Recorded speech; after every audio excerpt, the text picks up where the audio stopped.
ചെയ്തെടുക്കണം. അപ്പോൾ നമ്മൾ അധികം വൈകിട്ടില്ല. അപ്പോൾ നമുക്ക് വീഡിയോയിൽ പോകാം. അപ്പം ഞാനിവിടെ ഒരു ബോട്ടിൽ 2 കോട്ടി ജെസ്സോ അപ്ലൈ ചെയ്തിട്ടുണ്ട്. ഇനി ഒരു പേപ്പറുമ്മ കർവായി കട്ട് ചെയ്തിട്ട് അത് ആ ഒരു ബോട്ടിലിൻ്റെ അടിവശത്ത് ടേപ്പ് ഉപയോഗിച്ചിട്ടൊന്ന് സെറ്റ് ചെയ്ത് കൊടുക്കാം. ഇനി ബോട്ടിലിൻ്റെ മേൽവശത്തായിട്ട് കുറച്ച് റെഡ് ആക്രിൽ പെയിൻറ്റ് അപ്ലൈ ചെയ്യണം. ഞാനിവിടെ ഒരു ഫ്ലാറ്റ് ബ്രഷ് ഉപയോഗിച്ചിട്ട് എല്ലായിടത്തേക്കും നല്ല ഫിനിഷിങ്ങിൽ തന്നെ മെർജ് ചെയ്ത് കൊടുക്കുക. അപ്പം നിങ്ങൾ ജെസ്സോ അപ്ലൈ ചെയ്തില്ലെങ്കിൽ 2-3 കോട്ടെങ്കിലും നിങ്ങൾ അപ്ലൈ ചെയ്യേണ്ടി വരും കേട്ടോ. അപ്പോൾ ജെസ്സോ ഉണ്ടാക്കുന്ന വീഡിയോ നിങ്ങൾക്ക് വേണമെങ്കിൽ കമൻറ്റ് ബോക്സിൽ പറയാം.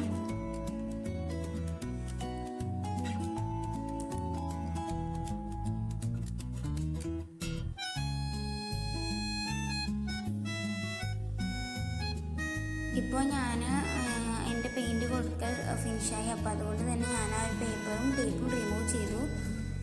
എന്നിട്ട് എവിടെയെങ്കിലും നിങ്ങൾക്ക് ഫിനിഷിങ് തോന്നാണ്ടിരിക്കുകയാണെങ്കിൽ കുറച്ച് റെഡ് ആക്രിൽ പെയിൻറ്റ് ഇട്ടൊന്ന് ടച്ച് ചെയ്ത് കൊടുക്കുക. ഇനി ബോട്ടിലിൻ്റെ അടിവശത്തായിട്ട് കുറച്ച് ലൈറ്റ് ഗ്രീനും അതുപോലെ തന്നെ സാപ്പ് ഗ്രീനും ഒന്ന് നല്ല മിക്സ് ചെയ്തിട്ട് അപ്ലൈ ചെയ്ത് കൊടുക്കുക. ആ റെഡ്മക്ക് തട്ടാത്ത വിധം വേണം അപ്ലൈ ചെയ്ത് കൊടുക്കാൻ. നമ്മളുടെ ആ ഒരു ലൈറ്റ് ഗ്രീനും സാപ്പ് ഗ്രീനും മിക്സ് ആക്കുമ്പോൾ നമുക്കൊരു ഒരു വാട്ടർമെലൻ്റെ തോടിൻ്റെ കളർ കിട്ടും.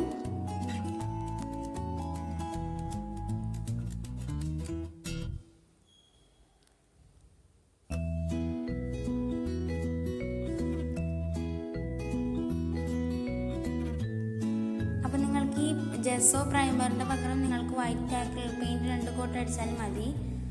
ജെസ്സോ ഉണ്ടാക്കാൻ അറിയില്ലെങ്കിൽ നിങ്ങൾ കമൻറ്റ് ബോക്സിൽ പറയാം കേട്ടോ.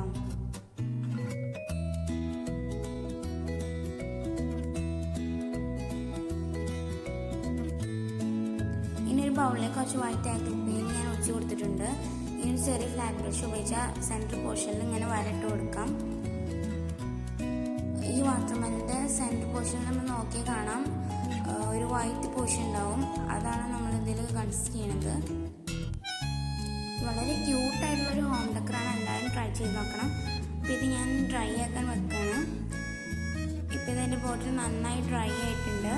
ഇനി ഒരു ബൗളിലേക്ക് കുറച്ച് ബ്ലാക്ക് ആക്രിൽ പെയിൻറ്റ് ഒഴിച്ച് കൊടുക്കാം. എന്നിട്ട് ഒരു ബഡ് കൊണ്ട് ഇങ്ങനെ കുത്തിട്ട് കൊടുക്കണം. നമ്മുടെ വാട്ടർമെലൻ്റെ സീഡായിട്ടാണ് ഇത് കൺസിഡർ ചെയ്യുന്നത്. ഇനി ഇതും ഒരു ഭാഗത്തേക്ക് ഡ്രൈ ആക്കാൻ വെക്കാം. ഇപ്പം ഞാൻ എടുത്തിട്ടുള്ളത് എയർ ഡ്രൈ ക്ലേ ആണ്, ഫെവിക്രിൽ മൗണ്ടിറ്റ്. ഇനി ഇതുമ്പോൾ നമ്മൾ വാട്ടർമെലൻ്റെ സെയിം പെയിൻറ്റ് മെത്തേഡ് തന്നെ ഇതിൽ അപ്ലൈ ചെയ്യാം. ഇതൊരു ഡെക്കറേറ്റീവ് ഐറ്റമാണ്. ഇതൊരു ഓപ്ഷനിലാണ്, നിങ്ങൾക്ക് വേണമെങ്കിൽ യൂസ് ചെയ്താൽ മതി. അതുകൊണ്ടാണ് ഞാൻ ഇതിൻ്റെ വീഡിയോ ഉണ്ടാകുന്നത്. ഇത് നമുക്ക് എയർ ഡ്രൈ ക്ലേ ഇപ്പോൾ കിട്ടാനൊന്നുമില്ല ചില സ്ഥലത്ത്. അപ്പോൾ നിങ്ങൾക്ക് വേണമെങ്കിൽ ഞാനിത് ഉണ്ടാക്കി കാണിച്ചാൽ സിമ്പിളായി ഉണ്ടാക്കാം. നിങ്ങൾക്ക് വേണമെങ്കിൽ നിങ്ങൾ കമൻറ്റ് ബോക്സിൽ പറയാം. ഇനി ഇതും അതുപോലെ തന്നെ ഡ്രൈ ആക്കാൻ വെക്കണം. ഇനി ഞാൻ ആ ബോട്ടിലിൻ്റെ നെക്ക് പോർഷനിൽ കുറച്ച് ഫെവിക്കോൾ ആക്കിയിട്ടുണ്ട്. ഇനി നമ്മുടെ വൂളൻ ത്രെഡ്, റെഡ് വൂളൻ ത്രെഡാണ് ഞാൻ എടുത്തിട്ടുള്ളത്. അത് ഫുള്ളും ചുറ്റി കൊടുക്കാം.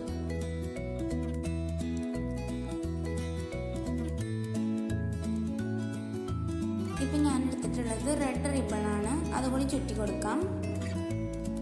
ഇപ്പം ഞാൻ ഉണങ്ങിയ ഡ്രൈ ക്ലേ എടുത്തിട്ടുണ്ട്. അതൊരു ഫെവി ബോണ്ട് ഉപയോഗിച്ചിട്ട് ബഡായിട്ട് അതിൻ്റെ പിൻവശത്ത് ഒട്ടിച്ച് കൊടുക്കാം. അപ്പോൾ ഇത്രയേ ഉള്ളൂ നമ്മുടെ ഇന്നത്തെ വീഡിയോ. ഇഷ്ടപ്പെട്ടാൽ ലൈക്ക് ചെയ്യുക, ഷെയർ ചെയ്യുക, സബ്സ്ക്രൈബ് ചെയ്യുക. തൊട്ടടുത്ത് കുഞ്ഞ് ബെല്ലൈക്കൺ ക്ലിക്ക് ചെയ്യുക. അതിൽ ഓൾ എന്ന ഓപ്ഷൻ ക്ലിക്ക് ചെയ്താൽ മാത്രമേ ഞാൻ അപ്ലോഡ് ചെയ്യുന്ന വീഡിയോസിന് നോട്ടിഫിക്കേഷൻ കിട്ടുള്ളൂ. അപ്പോൾ അടുത്തൊരു വീഡിയോ വീണ്ടും കാണാം. അതുവരേക്കും ബൈ.